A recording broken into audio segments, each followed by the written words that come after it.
habit itu bicara tentang bagaimana arti penting dari pembiasaan dan kebiasaan. Ini berkait dengan bagaimana kita ini berusaha untuk menjadi orang yang berubah dari keadaan yang belum baik ke arah yang lebih baik, atau meninggalkan kebiasaan-kebiasaan atau habit yang lama kepada kebiasaan baru yang lebih baik lagi.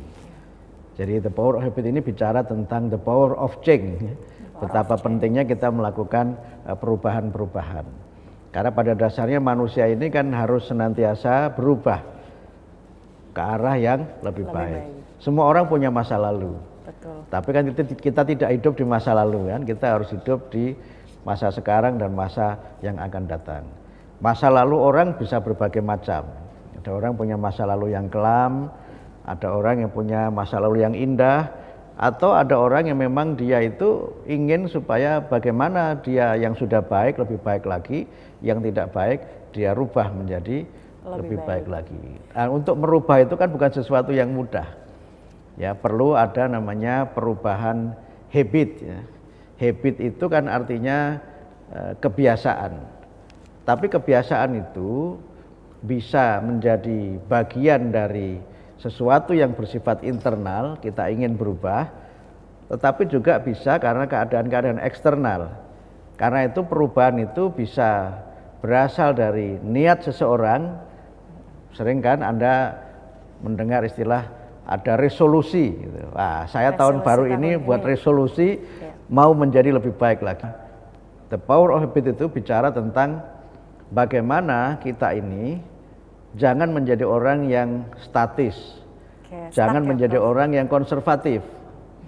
Karena kalau statis itu ya dari dulu begitu-begitu saja. Apalagi yang konservatif itu lebih parah lagi tuh. Kalau konservatif artinya dia narrow minded, ya, dia pikirannya tertutup. Nah, dia merasa dirinya sudah top, padahal ternyata dia bukan seperti yang dia bayangkan itu.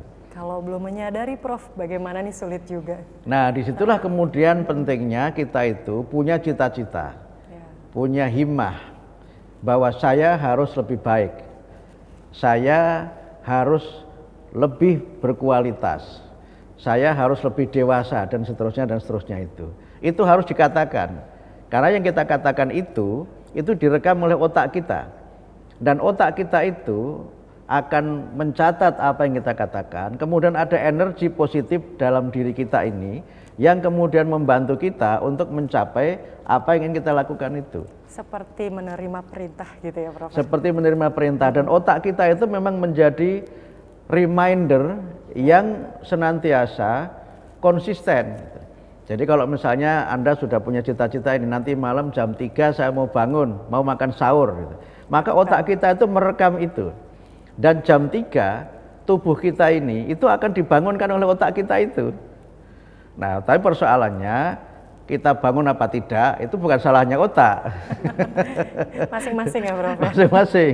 Karena sudah bangun ternyata tidur lagi. Nah, begitu bangun ternyata sudah subuh, sudah bablas misalnya begitu kan. Atau wakernya dinyalakan nih, namanya kan waker kan. Waker itu kan membuat kita awake ya, membuat kita itu sadar. Wakernya bunyi, terganggu gitu. Tetapi begitu kita bangun, ternyata bukan kita bangun, tapi wakernya yang dimatikan. Malah sambil ngomel-ngomel, ini ganggu aja ini kira-kira begitu kan. Nah, karena itu kita harus punya niat bahwa kita ini mau berubah. Dan untuk berubah itu kita harus punya konsistensi. Bagaimana kita ini menuju apa yang kita cita-citakan itu, menuju ke arah yang lebih baik lagi. Sehingga kita itu perlu menjadi orang yang pertama senantiasa meningkat hidupnya itu. Jangan jadi orang yang konservatif. Ya, jangan jadi orang yang konservatif. Nah, untuk kita bisa berubah, memang ada beberapa langkahnya, Kak Ilga. Ya, langkahnya itu yang pertama, memang tadi sudah saya sampaikan ya, harus niat untuk berubah. Dan untuk niat berubah itu kita sadar, saya punya banyak kekurangan, saya punya banyak kelemahan, saya harus berubah untuk menjadi lebih baik. Itu yang pertama harus dikatakan itu. Dalam Niat. hadis sebutkan innamal a'malu binniyat ya. Semua perbuatan itu harus dimulai dari niat. Harus ada intention. Harus ada perencanaan, harus intended ya. Intended itu artinya kita memang merencanakan, bukan kemudian coincide, kebetulan bukan. Harus kita rencanakan perubahan itu. Harus ada niat yang kuat ya Prof ya. Iya, harus punya azam yang kuat untuk berubah itu.